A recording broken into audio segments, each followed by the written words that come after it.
anywhere else. So I just went there. I wanted just wanted some money. And first day I sat in the meeting and they said that it went something like this.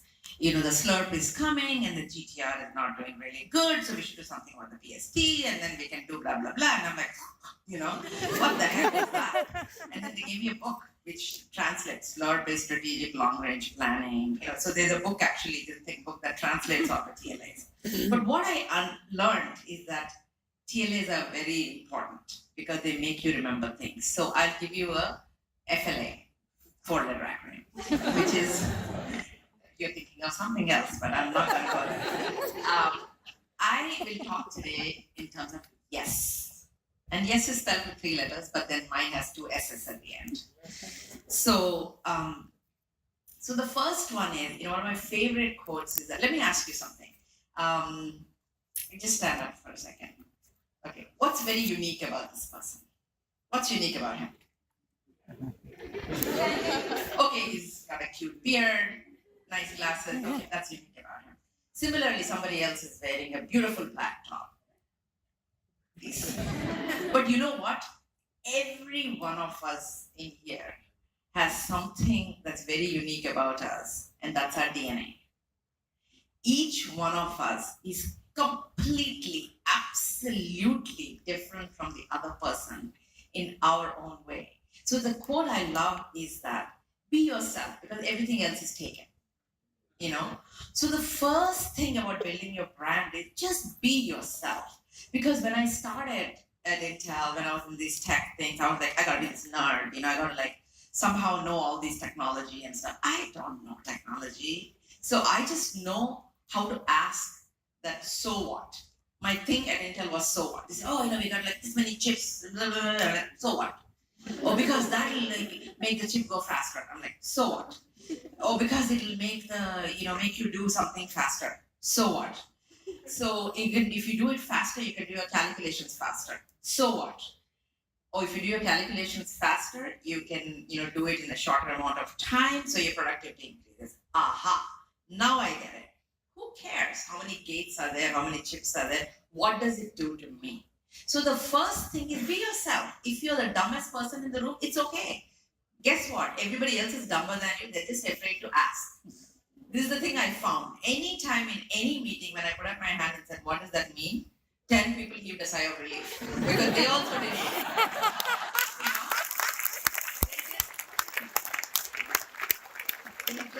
They just didn't want to ask.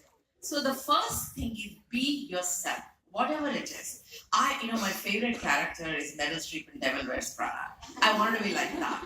Where this idea is be this bitch, on wheels, and you go in and everybody's afraid of you. And I'm walking around hugging everybody and stuff, and nobody's afraid of me, So I'm like, okay, fine. So this is what I am, and I'll never be that CEO, but I am whatever CEO I am. So that's the first thing. And the second thing in E is emotion. And this is the one thing, if you don't remember anything else today, this is the only thing I want you to remember. People will tell you, act like a grown-up. Don't be silly. Don't be an idiot. Sit straight, stand straight, wear this, wear that.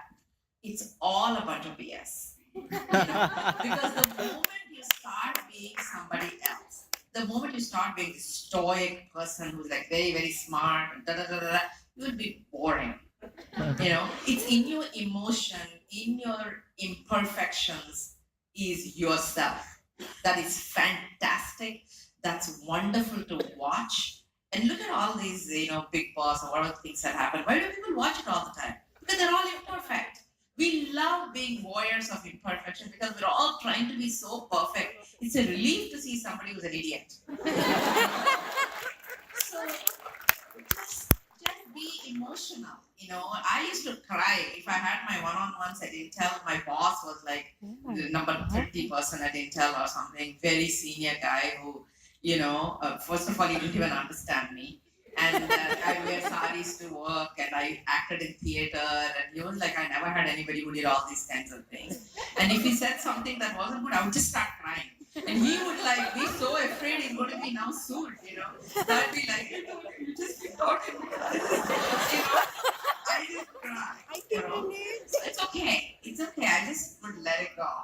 it's all right. That's the only way to be. And the guy, the guy who wrote about emotional intelligence, he won a Nobel Prize. So don't listen to anybody who says, be serious, be stoic, just be emotional, be yourself. And the last two things. The first S is, goes back to what I was talking about Andy Grove. Surround yourself with people smarter than you. I always hire people half my age and twice as smart, and people half my age are twice as smart, by definition. So, Abhi sitting here, my colleague, you talk to him, he's definitely much smarter than me. He runs Dharavi Rocks, and he knows how to rock a stage. And so my job is to find people smarter than me, and they just tell me what to do, and it's fantastic. Okay. And the other S, which is the most important thing, is develop a sense of humor, because life is too short. And I tell you right now, we have sometimes these clients who are like, you just want to wring their neck, You just kind of say, okay, we solved that problem, back something else comes up. Solve that problem. And Roshan was talking about doing events. The thing about doing events is somebody comes up and give me a free pass. And then somebody else, yeah, Roshan, yeah. And somebody else comes up and says that I am supposed to get 3 free passes, but can I use them in each session separately? So the first session, 3 other people will come, second session, 3 other people will come, third session, another 3 will. It is the kinds of things you have to deal with when you're doing events. You just have to go, dude, don't you make like $1 million a year? What are you talking about? This is a 10 rupee ticket, So what the heck are you talking about? But then you can't quite say that, because someday the guy might be giving you $1 million, which he never does. So anybody who asks you for a free pass never is going to give you money. Just know that right up front. So the point is, so at our team, we do this thing where when we go through something like this, we have a mental picture of a whack-a-mole. Do you guys know whack-a-mole?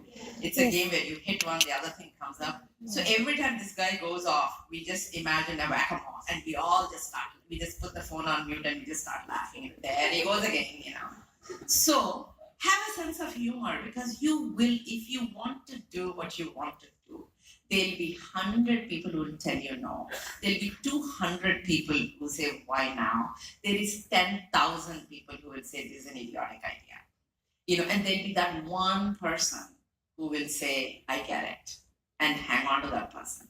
So have a sense of humor, because you will fail, you will be ridiculed, you will, I'm competing with somebody who's 20 years old, and they think, the first they call me auntie. And I'm like, I ain't anybody's auntie. So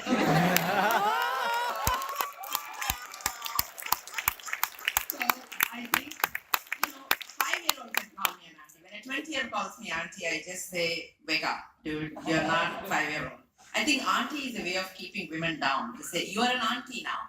Don't be silly, don't be anything. You are an auntie. Just stay there. So I tell everybody, nobody's auntie.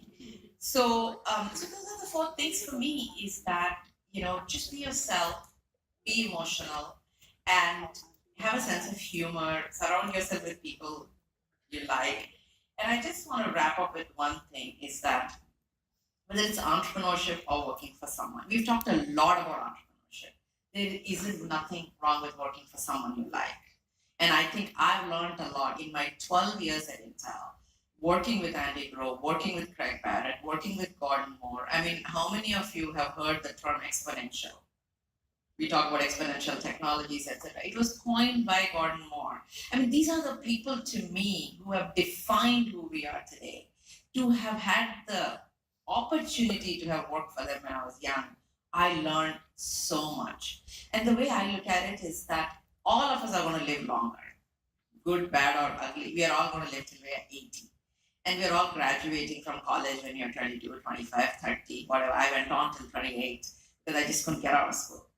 And but still, you have 50 years of being alive after that. At least 35, 40 of them, you're going to be doing something. Because this whole thing of you retire and play golf, it's hogwash. You'll get bored in 2 days. So you'll find something else to do, or you drive everybody else at home, crazy. When I had my kid, my husband told me, I know you're going to go through this thing of, I have a child, should I stay at home? He said, please don't even think about it. You'll drive me nuts, you'll drive everybody else nuts. You just go, whatever money you make, you spend it on nannies, you spend it on whatever. We don't need any penny in the house, but don't sit at home, please. You know. So the point is, we are all going to be out there for many, many years. Make some mistakes. Take a job. If it's not right, you'll know. Just go out there, and each of you are going to be doing at least 10 professions that are completely different from each other, 9 professions that don't exist today. Each of them is going to do that. You know, when I started Intel, I never thought I'd be doing what I'm doing today. So my suggestion is just go for it. Have a great time. I want to leave you with one quote. I run Inc. We have inktalks.com. I love getting people to tell their stories, and we have over 300 stories, and they are my inspiration every day. When I get myself down, I say, wow, we made a difference by telling this story. But there's a term that we use, and it comes from a quote. And the quote is, life ought not to be measured by the number of breaths you take, but by the number of moments that take your breath away.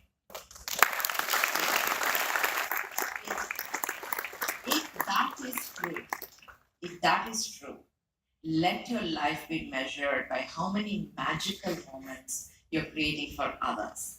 And the term we use is billionaires of moments. I run a radio show, I interview people, and I call them billionaires of moments. So your job is be greedy about collecting those moments. Be greedy about being a billionaire of moments. And when you get a chance, go to inktalks.com, listen to one of those people, and make a comment, because that's all it takes. Someone wants to say, I heard you. That's all you need to do. Thank you.